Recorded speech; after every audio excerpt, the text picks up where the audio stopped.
buenas tardes. Estamos en este conversatorio que el día de hoy toca el tema de la migración, un problema sin duda alguna que está con la humanidad y que el día de hoy tiene una serie de aristas muy importantes. Nos acompañan esta tarde los doctores Miguel Pastrana del Instituto de Investigaciones Históricas, la doctora Daniela Gleiser también de este instituto y el doctor Loren Faret del CIESAS Centro. Buenas tardes. Buenas tardes. Bueno, pues vamos a comenzar con este tema que tiene, sin duda alguna, muchas lecturas y que está en los medios, está en el debate público, y quisiera comenzar precisamente con cómo se ha visto en México desde el punto de vista de aquellos especialistas en la historia de los pueblos indios, como hasta la contemporaneidad. ¿Cuáles son estas características? ¿Cómo se ha tratado el fenómeno de la migración aquí en México? Bueno, sin duda es uno de los temas fundamentales en el estudio de México antiguo y, por supuesto, de periodos posteriores. ¿Por qué? Porque recordemos algo muy obvio, que el ser humano no es originario de estas tierras. Entonces, desde ahí hay procesos migratorios que son de muy diversa índole, que abarcan periodos muy extensos, pero estaríamos hablando de que las primeras líneas de migración llegan al actual territorio mexicano por lo menos hace 22.000 años antes de Cristo, ¿no? Entonces de ahí llegan en grupos con una cultura totalmente lítica, grupos organizados en secciones muy pequeñas que se conocen como bandas o macrobandas, que serían grupos de 5 a 50, 60 gentes, no más. De ahí va a ser una aventura del desarrollo humano muy grande, hasta lo que conocemos como Mesoamérica, que estaríamos ya hablando de estados expansionistas hegemónicos con controles muy marcados de recursos naturales, de rutas de abastecimiento, etcétera, y con controles políticos muy fuertes que cuando se resquebrajan van a ser ocasión de nuevos procesos migratorios. Con eso podríamos empezar. Y inclusive en el sentido de que del propio escudo nacional, con la idea de que finalmente el pueblo mexica llega a este Valle de México, y bueno, es el final de un largo viaje desde un lugar mítico hasta el centro de la República. Doctora Gleiser, ¿qué nos podría decir usted más allá de esa parte prehispánica? ¿Cómo lo ve desde su especialidad? Bueno, pues yo me dedico a historia del siglo XX, entonces voy a tener que dar un salto muy largo, pero lo que podríamos decir es que en la historia de México, desde la conquista, desde el siglo XVI, pues tenemos un primer momento muy largo en donde la inmigración es mayor que la emigración, ¿no? Por supuesto, por toda la llegada de los españoles por un lado y esclavos de África por el otro. Entonces hay dos corrientes inmigratorias muy importantes en la historia de México. Y a partir del México independiente, a partir del siglo XIX, sobre todo en la segunda mitad, México comienza a ser un país de emigración, donde la cantidad de población que sale es mucho mayor a la cantidad de población que entra. Y desde entonces, digamos, desde el México moderno nos hemos constituido como un país de emigrantes, no un país de inmigrantes. Y quizás vale la pena recordar que en México nunca han constituido los extranjeros siquiera el 1% de la población nacional, ¿no? A diferencia de otros países en donde, de inmigración, en donde pues sobrepasan el 10%, incluso el 15%, ¿no? Yo creo que ese dato lo has focalizado muy bien. O sea, es un país que desde, digamos, en tiempos republicanos, una importante cantidad de su población continuamente va migrando hacia el norte. Es un proceso diario de todos los años, bueno, por lo menos a partir de 1848, números redondos, ¿no? Y por el otro lado, esa llegada no muy grande, como tú lo planteas, no es el caso de Brasil, no es el caso de Argentina, donde pongamos digamos, el último tercio del siglo XIX hasta la mitad del siglo XX, hay una continua llegada de personas que vienen del centro de Europa, etcétera, etcétera. Sí, en ese momento 50 millones de personas cruzan el Atlántico, ¿no? Entre 1880 y 1920, aproximadamente, un poco más de 50 millones. Y México intenta atraer parte de esa inmigración, sobre todo el proyecto porfirista, ¿no? De atraer brazos por un lado, inversión extranjera por otro, También está el proyecto de blanquear a la población, ¿no? Trayendo inmigrantes blancos. Pero México fracasa en este sentido, entre otras cosas porque las condiciones del campo mexicano no son las condiciones del campo argentino, ¿no? Uruguayo o en Estados Unidos y Canadá. No hay tierras, no hay agua, no hay tierras disponibles y los salarios son muy bajos, ¿no? Y esto lleva a algo muy interesante, que es caracterizar a los inmigrantes que de todas formas llegan como los desechos, ¿no? Los desechos de esta inmigración de primera, desechos frente a los cuales entonces hay que erigir una política inmigratoria restrictiva para que no lleguen a México, ¿no? Entonces es interesante. Doctor Freud, desde el otro lado del Atlántico, pero especializado en temas mexicanos e hispanoamericanos, ¿cómo se ve el fenómeno desde su perspectiva? Mira, creo que sería interesante, siguiendo un poco esa idea de una temporalidad larga, ver cómo la movilidad humana es parte del desarrollo de todas las sociedades, ¿no? Es decir, que podemos ver que en todos los momentos históricos ha habido esa movilidad con fines que en muchos casos tienen que ver con acceso a recursos naturales, obviamente, pero también políticas por parte de los estados de atraer a ciertas personas con una política que puede ser selectiva, obviamente, y con una voluntad, digamos, de utilizar a la población como una forma de desarrollo, ¿no? Sea por la especificidad de esa población o por la dinámica de poblamiento de un territorio. No hay que olvidar que cuando hablamos de migración en México, también tenemos que hablar de la migración interna, ¿no? De los movimientos de la población dentro del territorio mexicano, que obviamente es un territorio amplio, ¿no? Entonces esas dinámicas se vinculan, digamos, con lo que es la migración internacional hacia México o desde México, ¿sí? Creo que eso es un elemento, ¿no? De una historia larga de cómo se van relacionando esas movilidades con el desarrollo nacional. Y eso se ve en todas partes. En Europa lo mismo, solo que es un poco en periodos más, digamos, más antiguos por las dinámicas más fuertes, ¿no? Más potentes. Y luego llegamos a la actualidad, pero lo tocaremos quizás un poco más adelante. Vamos un poquito más adelante. Pero bueno, ligado al fenómeno de la migración, un poco para que lo vayan pensando, primero hablaríamos en estas tres grandes etapas que serían, digamos, la migración que se da durante el periodo colonial y posteriormente el siglo XIX y el XX.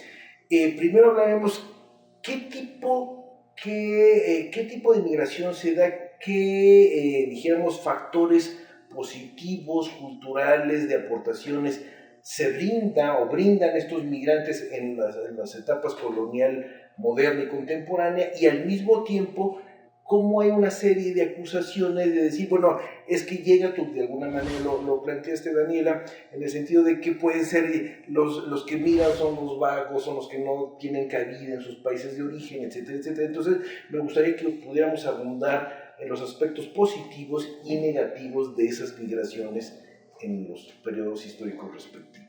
Voy a mover un poquito más atrás de tu propuesta, por razones obvias. Claro. Creo que hay brincos interesantes en cuanto a el tipo de orden político del que estamos hablando, que tiene mucho que ver con la definición del migrante y cómo se les recibe. Por un lado, estamos hablando del tiempo mesoamericano, estamos hablando de estados expansionistas militares, pero cuyo interés fundamental no es el control del territorio, sino el control de la población. La que le da nombre al territorio es la población. Es decir, ¿dónde es México? Hoy México es donde están los mexicas. No es una región que define al grupo, sino es el grupo el que define la región. En ese sentido hay una idea diferente de territorialidad. La territorialidad va con el grupo. Entonces se puede refundar una y otra vez, muy distinto cuando tenemos administraciones coloniales que tratan de establecer control sobre territorios y establecer políticas muy claras al respecto, y muy diferente de lo que es el Estado-Nación, donde la pertenencia a un territorio es un elemento identitario muy distinto, ¿no? Entonces ahí tendríamos como algunos de esos puntos. En cuanto a positivos y negativos, tenemos que preguntar ¿para quién? Siempre es ¿para quién es positivo? Para el que emigra a un lugar y encuentra mejores condiciones de las suyas propias, pues será algo positivo. Para quien nos recibe puede ser un problema muy serio. Oye, una pregunta particularizando esa época, del México colonial. Además de esta migración de tlaxcaltecas hacia el noreste, ¿hubo alguna otra migración de otro grupo que fuera más allá de los tlaxcaltecas? Sí, este tipo de migraciones que hacen los tlaxcaltecas es seguir una vieja tradición de los pueblos del centro de México, donde al imponerse militarmente a otros grupos, necesitaban establecer élites que controlaran poblaciones. Esa es una política muy, muy antigua, la podemos detectar por lo menos desde el postclásico tardío, de 1200 para acá, donde hay una necesidad de, sin eliminar o sujetar por completo a la población local, se trata de eliminar a la élite de mando y se escogían familias de las familias importantes de la Cuenca de México que ocuparan el lugar de élite, pero dejando intactas las estructuras político-administrativas locales. Es una política muy particular. Lo que van a hacer los tlaxcaltecas es aprovechar la propia política española de expansión militar para extenderse. Es lo que van a hacer en Guatemala. En Guatemala van con Pedro de Alvarado y lo que hacen es reproducir, aprovechando a Alvarado, reproducir el propio modelo náhuatl, el propio modelo mesoamericano de imposición sobre élites, en este caso sobre quichés, cachiqueles, ¿no? Okay. Perfecto, y un poco platicando antes de aquí entrar al programa, decíamos, por ejemplo, que en el caso del siglo XIX se transitó de esos viejos españoles que venían del sur de la península, concretamente de la zona de Cáceres, etcétera. En el siglo XIX hubo mucha migración del norte de España, el caso de los vascos, el caso de los cántabros, el caso de los asturianos. Daniela, digamos, en este último tercio del siglo XIX hacia el XX, ¿qué tipo de migración llega a México? Si me puedes un poco abundar, ¿quiénes llegan? Pues llega poca inmigración. Llega inmigración, como tú dices, de España. Hay el mayor momento de inmigración es realmente la década de los 20 del siglo XX, porque es cuando los Estados Unidos comienzan a limitar la entrada a su territorio y entonces la corriente que originalmente se dirigía hacia los Estados Unidos se desvía hacia México, ¿no? A partir de dos leyes, una de 1921, otra de 1924, y entonces eso origina que se desvíe muchos con la intención de pasar a los Estados Unidos, legal o ilegalmente, y de hecho hay cruce de ilegales de italianos, de rusos, de judíos, de chinos, o sea, hay un montón de cruce ilegal que no son mexicanos, ¿no? Pero, y hay trabajos ahora muy interesantes sobre el papel de los coyotes para cruzar a la gente desde entonces, ¿no? Entonces, llega una inmigración de Medio Oriente, limitada, ¿no? De libaneses sobre todo, y de palestinos. Llegan los judíos, que es la pequeña comunidad judía que se establece en México en los 20s.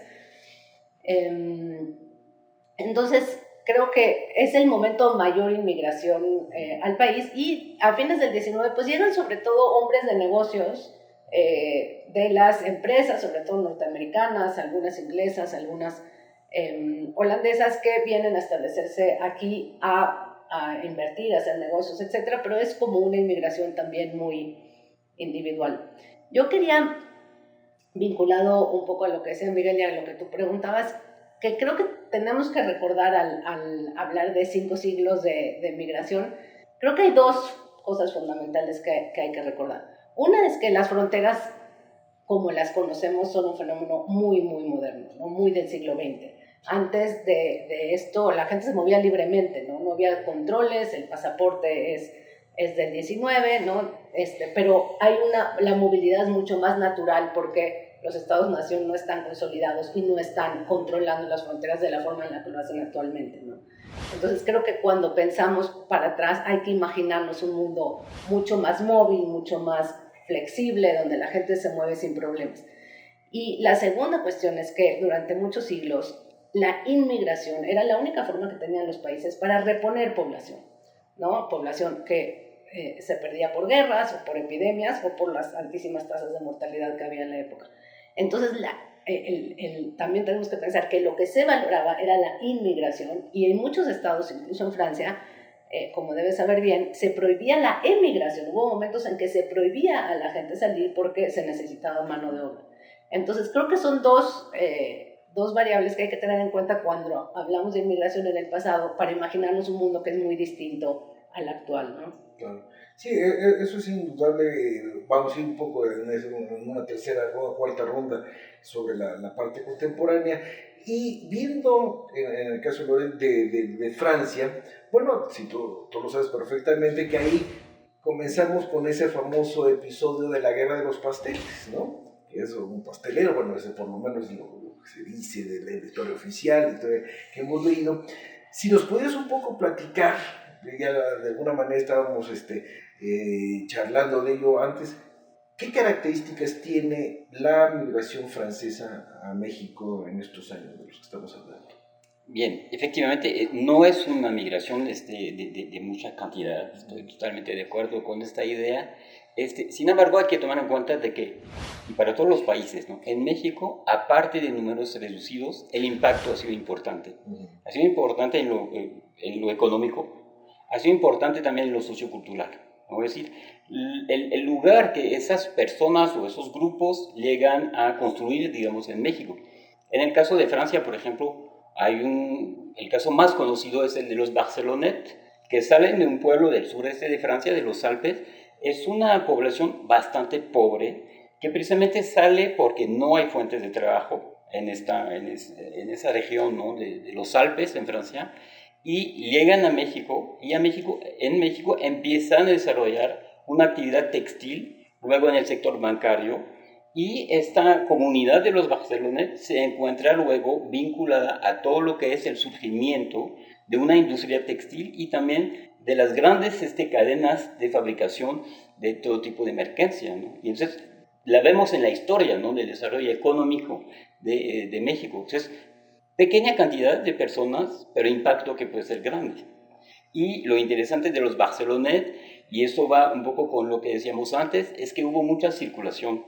No había tantos problemas de fronteras, estoy muy de acuerdo con esto. Entonces hubo intercambios, hubo contactos. Y es una dimensión, creo que también es importante cuando hablamos de flujos migratorios, permiten un contacto, permiten un interconocimiento, tienen impactos en lugares de llegada, pero también en lugares de salida. Y si uno va hoy en Barcelona, que es un pueblo en Francia, la influencia de México se nota, se siente, en la arquitectura, en el nombre de las calles, en las historias familiares, etc. Esto tiene que ver con lo que hoy en día llamaríamos la multiculturalidad, que históricamente tenía otros nombres, ¿no? Pero es una de las consecuencias de las migraciones, ¿no? Muy importantes. Y de alguna manera esas migraciones que se empiezan a dar, por un lado, bueno, lo platicábamos, establecen, tú lo has dicho en la industria textil, ¿no? Hay el caso, por ejemplo, de la comida, en el caso muy contemporáneo, si nosotros nos vamos, por ejemplo, a una estación de camiones en México el día de hoy, bueno, pues vemos que hay dijéramos, están donde se venden los famosos pastes, esos pastes que traen los mineros de Cornwall, ¿no? Y claro, aquí se empieza a mestizar, como suele suceder mucho en México, entonces está el típico paste de carne con papa y ya luego le empiezan a poner una serie de otras cosas. Pero así como tenemos los aspectos positivos, yo pensaría en uno que es parte de lo que yo investigo, como en los años 83, 84, 1800, se empiezan a construir y a terminar las primeras vías férreas que conectan a México con Estados Unidos, y entonces empieza a salir un fenómeno donde la prensa dice, esta construcción trae consigo una segunda conquista. O sea, perdimos la guerra del 48 y ahora vamos a perder la parte cultural, porque al lado de esas vías férreas hay capataces, ingenieros, operadores ferrocarrileros que, haciendo uso de lo que está en la Constitución, empiezan a construir templos protestantes. Y entonces es muy interesante cómo, por ejemplo, el obispo de Querétaro empieza a argumentar en una serie de textos cómo no, si bien es cierto que está establecido en la Constitución la libertad, la tolerancia de credos religiosos, bueno, la llegada ya en concreto de una serie de individuos que van a hacer sus templos protestantes, se le empieza a poner como una etiqueta negativa a cierto tipo de inmigración. Entonces aquí vamos a la otra parte. ¿Cómo se ve esa inmigración desde el punto de vista de que nos podría ya sea desde el México prehispánico o no contemporáneo del siglo XIX, podría ser una especie de elemento de desunión de lo que podría ser México. Yo no sé cómo lo ven ustedes. Bueno, el tema es muy interesante y tiene también que ver con los flujos internos. A veces no es tanto que venga el extranjero, sino que sean movimientos incluso internos de población que pueden trastocar totalmente un sistema económico. Pensemos, en el caso de México Antiguo sería como más claro, el desajuste que se da en todo el centro y después a toda Mesoamérica a partir de la debacle de Teotihuacán, que era la ciudad más grande del continente. Era Nueva York, era una cosa impresionante. La población no se muere como en las películas de Hollywood, que desaparecen de un día para otro, sino que migran. ¿A dónde migran? Primero al ámbito de la Cuenca de México, pero era la mayor concentración de población de todo el centro. Entonces, cuando salen y ocupan los diversos lugares, hace un trastocamiento total de la economía, de las élites, y va a provocar, en este caso, un movimiento como de fichas de dominó. Va a ser una primera migración, el desalojo de Teotihuacán, y luego esto va a obligar a los grupos locales a tener que emigrar porque los recursos no van a ser suficientes. Y vamos a tener gente que sale de Teotihuacán y termina en Nicaragua, en lo que hoy es Nicaragua. Entonces vamos a tener esos flujos muy importantes. En algunos casos son campesinos, en otros casos son grupos de élite que van a trasladar como prestigio. Entonces lo que muchas veces las élites locales van a tratar de captar es a estos grupos y emparentar con ellos, ya sea en términos reales biológicos o por lo menos en términos simbólicos, que también es un asunto muy importante. En Mesoamérica se da mucho esta idea de que el extranjero es alguien prestigioso y muchas veces aducir una procedencia foránea se ve como algo bueno. Eso lo vemos incluso en Tikal, donde en cierto momento los gobernadores de Tikal presumen que no son mayas, sino que vienen del centro de México. Tenemos un ejemplo diferente. Entonces eso puede variar mucho de situación en situación.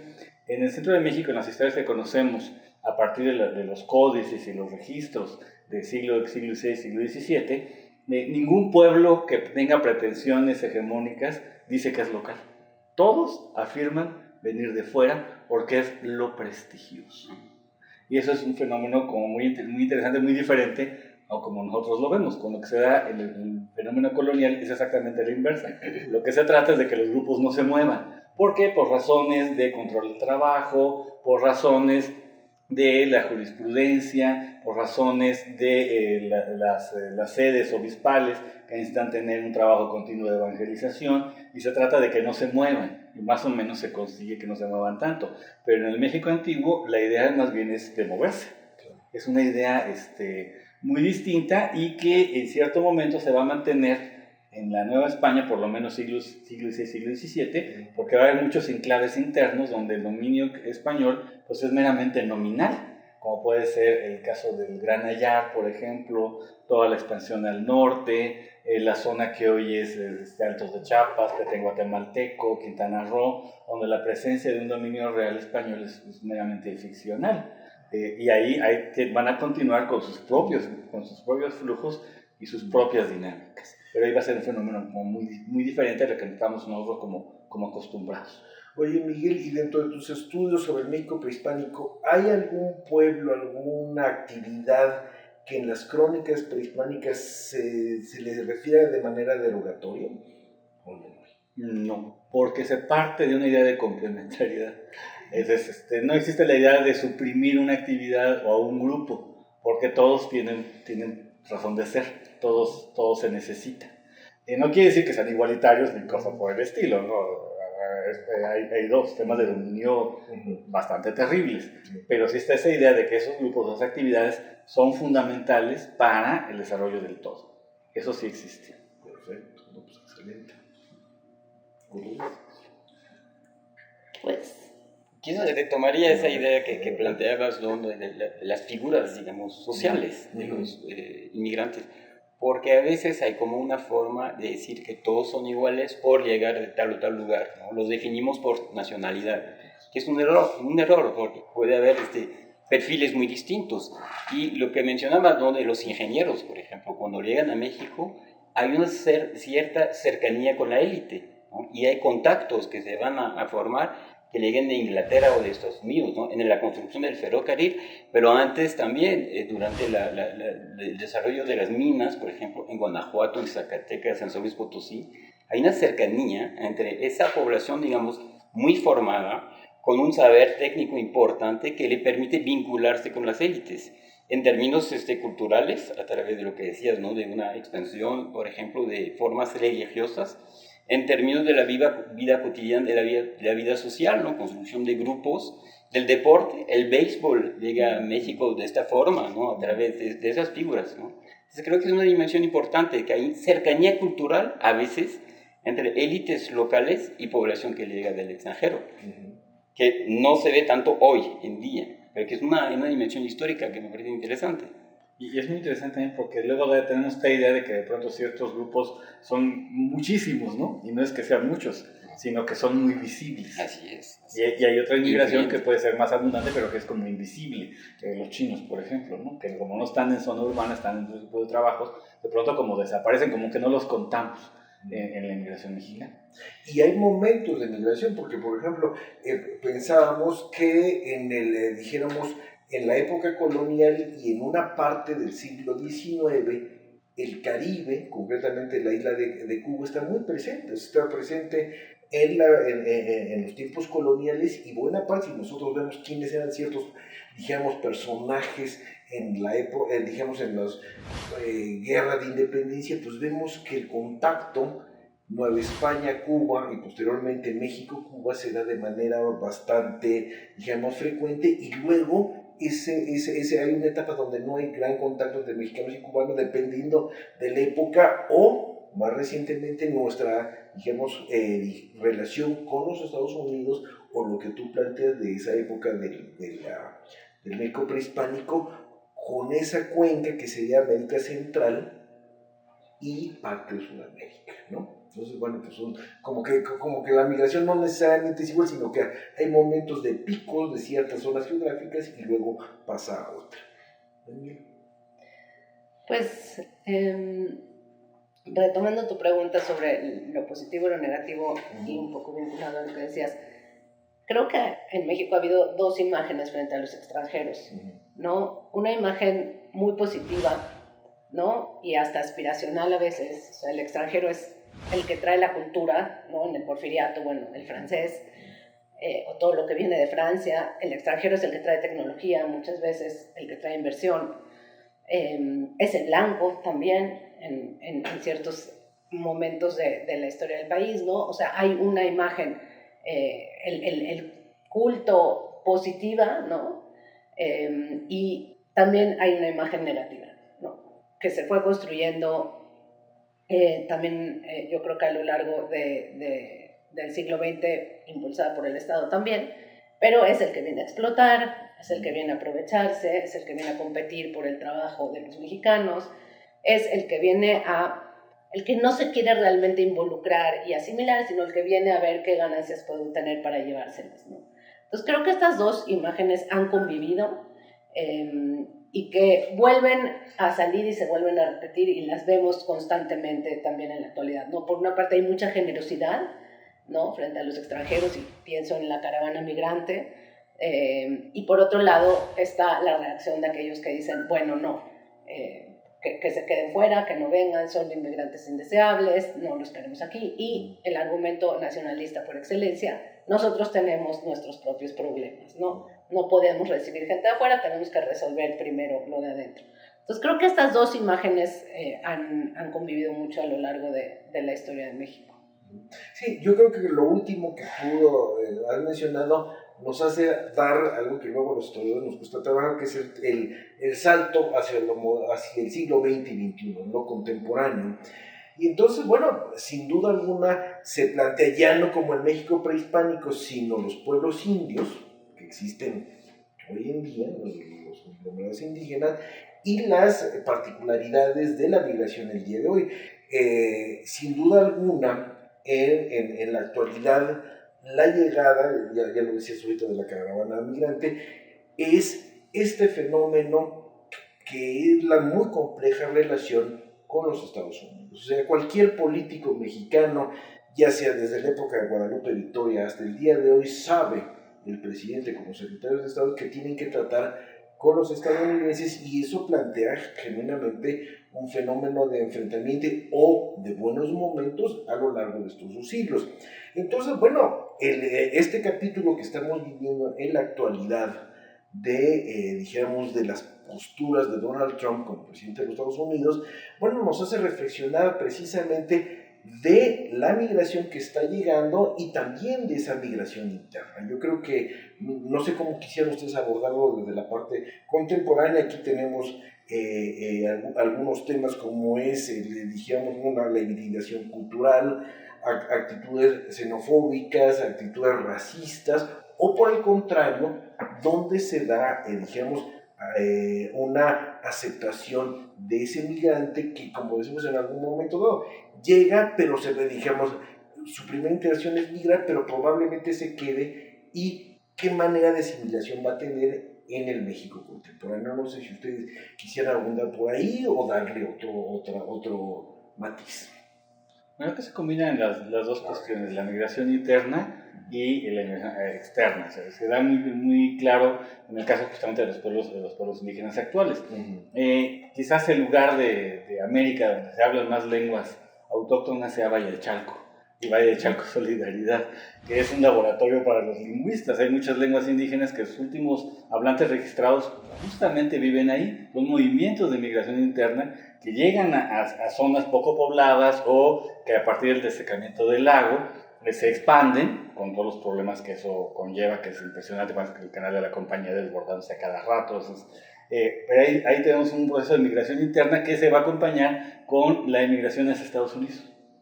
Muchos de estos grupos es una escala hace su viaje a Estados Unidos, muchos se quedan ahí, o alguna parte de la población viaja al norte de México y luego a Estados Unidos y Canadá. Un ejemplo muy interesante es varios grupos mixtecos que llegan a Ciudad de México y llegan a Valle de Chalco, entonces hacen una liga de pelota mixteca bastante buena, por cierto, en la zona de San Lázaro. Ahí tienen algunas ligas. Viajan a Estados Unidos y tienen incluso una colonia en Chicago muy exitosa que se ha dedicado a la venta y exportación de tortillas, ¿no? De mandar el material de México allá, y ahí hacen tortillas, y entonces hay una gran demanda por los otros inmigrantes mexicanos que demandan tortillas. Y se da ese flujo digamos, temporal, porque en las fiestas patronales, en las fiestas de los pueblos, regresan a sus comunidades, ya sea a Chalco o de plano a la zona de la Mixteca Puebla. Entonces va ese flujo continuo de el que salió siendo pobre, que viajó al sueño mexicano, que es encontrar algo en la Ciudad de México, y luego va a Estados Unidos. Entonces esos flujos, y Canadá, esos flujos que van y vienen, son muy interesantes.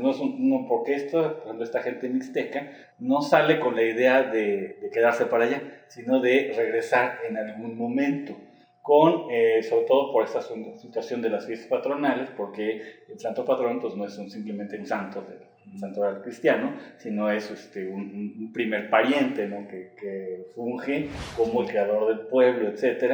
Y trata de establecer esos nexos con los antepasados que están enterrados en los pueblos, ¿no? Entonces se combinan estos flujos, se combinan estas cuestiones, y tienen que ver con procesos amplísimos, ¿no? Entonces se combinan con las políticas nacionales. Y ahorita que planteabas todo eso de cómo llegan estos mixtecos y se establecen algunos de ellos, no están en California, pero en Chicago, por ejemplo, la comunidad migrante, que es una de las comunidades mexicanas más antiguas en los Estados Unidos, hace que exista un museo de historia mexicana visto por los migrantes. Y entonces cuando uno visita ese museo, es la visión de ellos sobre la historia de México, que no necesariamente es la visión que nosotros tenemos en los libros. E inclusive no se llevan bien con el consulado mexicano en Chicago, porque las visiones que tienen respecto a qué somos, cuál es la cultura, qué es lo que se debe, dijéramos, privilegiar, son distintos respecto a la historia, ¿cómo se llama?, a la historia oficial. Y se establece esa comunidad mexicana en un viejo barrio polaco que se llama Pilsen, Entonces ahí está la comunidad mexicana y bueno, fue esos polacos que estaban en Chicago, bueno, mejoran su condición económica y se van a otro barrio y llegan los mexicanos, ¿no? Bueno, el caso de Pilsen, ahora que lo mencionas en Chicago, es muy interesante en sí, ¿no? En un mismo lugar se puede leer la historia de los flujos migratorios, ¿no? Efectivamente, al inicio es una población que llega de Europa en un barrio bastante central, ¿no? Es decir, bien ubicado dentro de la ciudad. Poco a poco esa población se va a otro lugar y llegan los latinos, ¿no? Mexicanos, por una buena parte de ellos. Y eso nos habla, creo, de la vinculación que la migración hace entre territorio, de que estábamos hablando, e historia. Es decir, que siempre se dan en contextos históricos dados y las personas que llegan traen su propia historia, es decir, no llegan ahí para volver a empezar, eso es falso, ¿no? Llegan con su propia historia, de ahí la idea del museo que decías, por ejemplo, ¿no? La migración permite también de que haya movimiento de población con sus raíces, con sus costumbres, con sus formas de vivir y con el vínculo que mantienen con los lugares de origen. Y esa circulación a través de la migración creo que es uno de los grandes temas de hoy, porque las fronteras lo limitan. El Estado-Nación tiene esa visión, ¿no? De una población que cuando se mueve mucho le cuesta entender, ¿no? ¿Por qué se mueven? ¿Cuál es el peligro de tanta movilidad? Cuando en los hechos sociales esa movilidad no es un problema, más bien sería como una forma de enriquecer, ¿no? Enriquecer a través de llegar a más otros recursos y enriquecer a través de experiencias, ¿no? De intercambios, de mestizaje, ¿no? Como podríamos decirlo. Creo que aquí hay una doble visión y va un poco con lo que decías, ¿no? Sí, puede haber rechazo, pero también puede haber hospitalidad, puede haber ayuda, etc. Y el periodo contemporáneo es muy marcado por ese lado, digamos, por esa perspectiva un poco difícil de entender, ¿no? De que a la vez vemos, en muchos casos se ve a la migración como un peligro, como un riesgo para una supuesta unidad nacional, cuando por otro lado es una dimensión normal de la evolución de las sociedades. Sí, yo creo que vinculado con eso, me parece que hemos tenido una historia durante el siglo XX, sobre todo, de una política inmigratoria muy, muy restrictiva, ¿no? Muy restrictiva, que comienza después de la Revolución, quizás un poco como reacción a la xenofilia del porfiriato. Hay toda una recuperación, ¿no? Nacionalista de lo mexicano y de los mexicanos. Y empieza a construirse una política inmigratoria tremendamente selectiva, tremendamente discrecional y muy, muy restrictiva. Entonces, creo que es poco sabido porque en general estas restricciones se dieron a través de circulares confidenciales, pero en México se prohibió la entrada de chinos desde 1921, la entrada de afrodescendientes desde 1923, la entrada de húngaros, la entrada de polacos y rusos en el 29. Se fueron adjuntando razones, criterios étnicos, criterios nacionales, criterios religiosos y criterios políticos, ¿no? Claramente la prohibición a la inmigración rusa y polaca era por un criterio político, no se querían recibir anarquistas. Entonces, la ley del 36, de 1936, es la ley más restrictiva que hemos tenido en materia de política inmigratoria. Introduce también cuotas para inmigrantes. En fin, no quiero hablar mucho del tema, solo que sí hemos tenido una política sumamente restrictiva. Creo que en muchos aspectos todavía la tenemos, para ciertos grupos y ciertas nacionalidades para los cuales ha sido muy difícil inmigrar al país. Entonces, creo que nuevamente acá tenemos como un doble discurso. Por un lado, el discurso de México como lugar de brazos abiertos, ¿no? Que lo ha sido en muchas ocasiones, con muchas inmigraciones, sobre todo durante la Guerra Civil Española, el exilio español y el exilio argentino y chileno en los 70s, pero por otro lado muchas otras experiencias de cierre de puertas y de cierre de fronteras, ¿no? Sí, yo creo que, por ejemplo, eso se vio, si no mal recuerdo, con la propuesta de que Taibo II se convirtió en director del Fondo de Cultura Económica. Creo que nace en Gijón y dada la reforma, la última reforma, no sé ahorita cómo esté el Fondo de Cultura, resulta que la legislación dice que tiene que haber nacido en México para ser director del fondo. Entonces aquí tenemos como esa legislación sigue teniendo pues toda una serie de capítulos el día de hoy.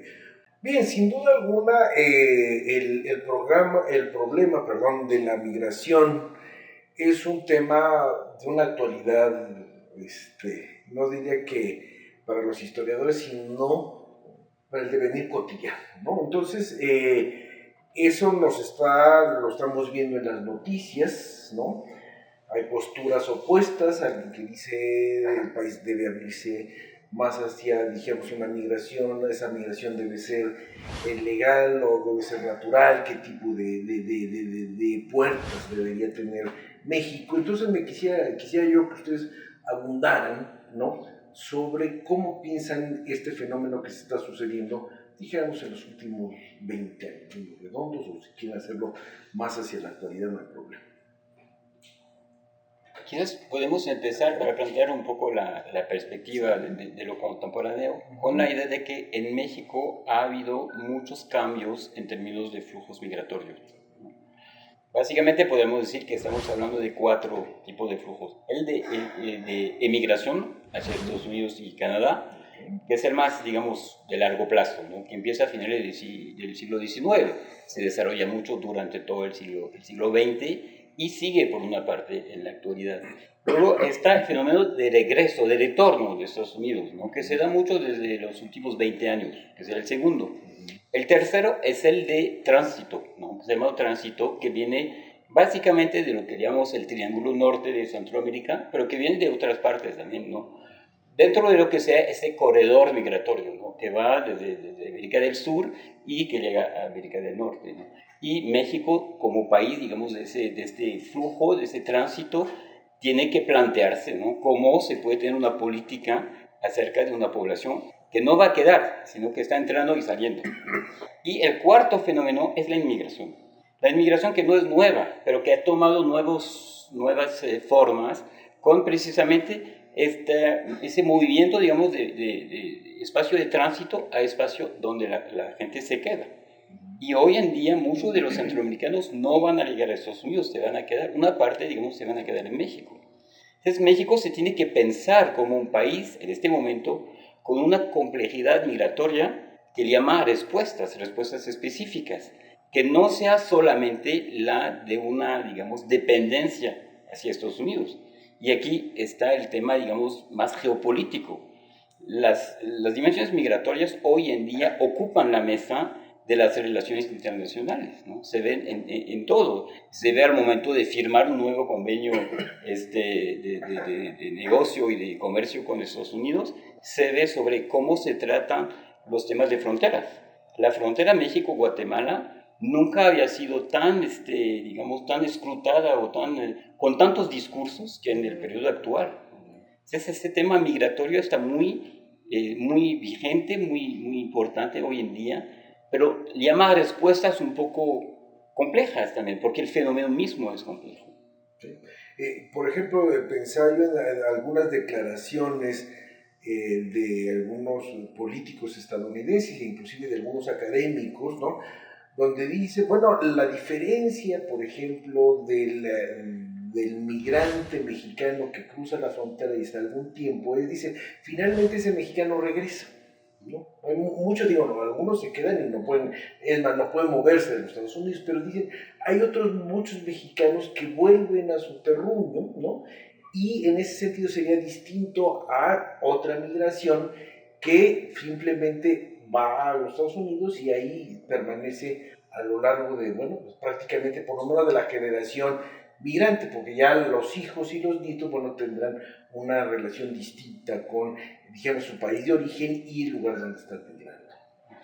Yo creo que en general la gente tiende a regresar a su lugar de origen, no solo los mexicanos, que la migración de retorno es mucho más común que la migración ya que se establece y no vuelve, pero que lo que ha limitado la migración de retorno son las fronteras, ¿no? De hecho, si no estuviera la frontera de Estados Unidos tan rígida como está actualmente, habría un movimiento circular muchísimo mayor del que hay actualmente, ¿no? Porque lo que está impidiendo es esta gente que se tiene que quedar del otro lado porque ya no puede regresar, porque si regresa no puede volver a entrar.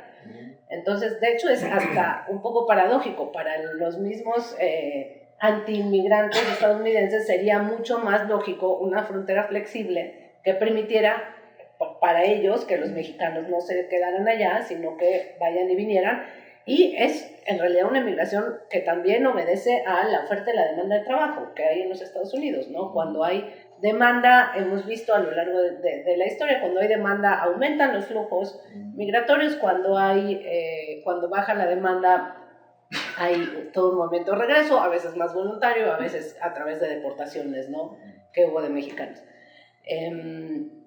Entonces, lo que ha habido experiencias como el programa Bracero de cooperación, ¿no? De tratar de resolver el problema, ¿no? el problema bilateralmente a través de acuerdos para que se regule y para que se trate de una migración legal con contrato en donde también los trabajadores estén protegidos, no nada más que convenga a quienes contratan, sino también a quienes son contratados y que tengan cierta seguridad y cierta protección también por parte de los gobiernos. Fue un programa que duró 22 años, de 1946 a 1964, y que después fue cancelado unilateralmente por parte de los Estados Unidos. Ahí, yo creo que hay una experiencia de cooperación muy, muy buena. Por supuesto, tuvo algunas desventajas, pero tuvo muchísimas ventajas. Cuando se trata de reconocer que es un problema bilateral, que hay un mercado binacional, ¿no? En donde hay demanda por un lado y oferta por el otro, y que se puede resolver mucho mejor bilateralmente, aunque bueno, no estamos en este momento en ese escenario porque no hay voluntad política, ¿no? De resolverlo. Con respecto a México como país de flujo de tránsito, pues también es muy interesante, ¿no? Porque primero solo eran los mexicanos los que emigraron a Estados Unidos, después México se convierte en país de tránsito. Lo que me parece que ha cambiado en los últimos años es que pues esta ya no es una caravana migrante, es una caravana de refugiados, ¿no? O sea, creo que sí hay que distinguir los términos. No es gente que está migrando porque está viendo si hay mejores condiciones en otros lugares, es gente que ya no se puede quedar en su lugar de origen porque corre peligro de muerte.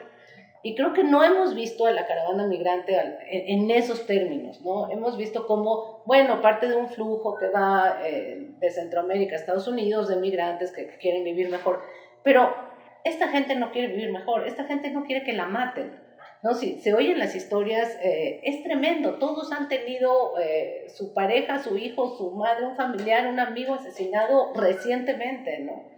Entonces creo que sí es importante al hablar de política migratoria distinguir entre la política que se sigue frente a los migrantes de la política que se sigue frente a los refugiados o a la gente que está buscando asilo, aunque no sea asilo político, ¿no? Pero sí están buscando asilo.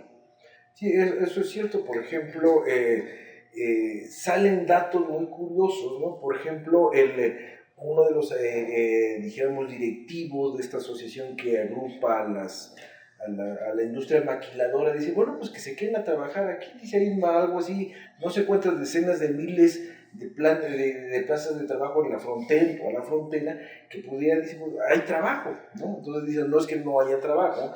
Y luego se plantea lo que tú comentas de que no necesariamente es por razones económicas y cuál es el perfil propiamente de los migrantes. También se le ha llamado que es la caravana de las carriolas, porque van muchas familias con sus hijos en las carriolitas, ¿no? Entonces van avanzando a lo largo de los kilómetros. Y sin duda alguna tocaste un tema que yo en algunas investigaciones me ha tocado ver, que es esa cultura fronteriza entre los Estados Unidos y México. Yo tuve oportunidad de sentarme en una placita que se llama la Placita Washington, que está en Laredo, Texas. Y ahí está el primer puente, que es un puente peatonal. Ahí sí no es puente de automóvil, sino peatonal. Y entonces me pude, ahí me quedé pues varias horas, y podía ver cómo la abuela cruzaba caminando el puente a reunirse con los hijos llegaban a la placita, la recogían y se iba, o lo contrario, venían los camiones de las empresas, se paraban en esa plaza pegadito al puente y los obreros van de regreso a México, ¿no? Entonces, esas son las cosas muy interesantes, que es esa zona fronteriza donde están dos conglomerados urbanos divididos por la frontera, una frontera muy complicada y que, bueno, conviven todos los días, ¿no? Entonces, es sin duda alguna, pues algo, un problema cotidiano, ¿no? Lo que tú señalas es muy importante, es un problema de actualidad, pero es un problema permanente. Es una cuestión que trasciende regímenes, trasciende estados, sistemas económicos, y que siempre va a estar. Es parte de lo que nos hace ser lo que somos hoy en día como humanidad. Entonces, esa es una cuestión de cuestiones que se tiene que pensar. ¿Cómo en los tiempos actuales, cómo se engarza la cuestión de los usos políticos internos de los estados-nación, con este giro que hay hacia el populismo desde derechas a izquierdas, y tiene mucho que ver con una construcción de identidad esencialista? Somos los que somos desde el principio de los tiempos y no podemos cambiar ni de peinado, ni de tono de piel, ni de nada, porque entonces ya no somos lo que somos otra cosa. Tiene que ver mucho con estos manejos políticos, que son las cosas que hay que pensar, cómo estamos construyendo las identidades colectivas y cómo se están utilizando desde el poder. Lo que se planteaba de estas fronteras políticas, cómo es la relación que se establecen con los nexos de orden económico y las fronteras de orden cultural que no coinciden. El caso de Guatemala es clarísimo. La frontera entre Chiapas y Guatemala es una frontera meramente político-administrativa. En términos culturales y en términos económicos, ahí nunca ha habido una frontera. Ahora, de pronto, necesitamos una frontera por una presión externa. Entonces, eso es una cuestión que se tiene que pensar con mucho cuidado, porque también cómo manejan los grupos de poder ese tipo de relaciones, que es parte del asunto, y cómo estamos dispuestos a pensar nuestras propias identidades. En términos raciales, en términos esencialistas, en términos de adquisición de valores externos, o en términos exclusivistas, como México no hay dos, o lo que sea, en cualquier país ocurre esto, de que se forma una sola idea que no puede moverse. Entonces ahí los historiadores tenemos una labor muy importante, señalar que es la historicidad de estas políticas, la historicidad de las fronteras, la historicidad de las identidades, que no son monolíticas y no son para siempre, sino que están en movimiento. Bueno, yo creo que con eso Miguel ha redondeado con el sentimiento, la idea de que la migración, los fenómenos relativos o laterales con ello, deben ser estudiados por historiadores, por otros cientistas sociales, y bueno, pues yo les agradezco que hayan venido a este programa. Muchas gracias. Muchas gracias. Miguel.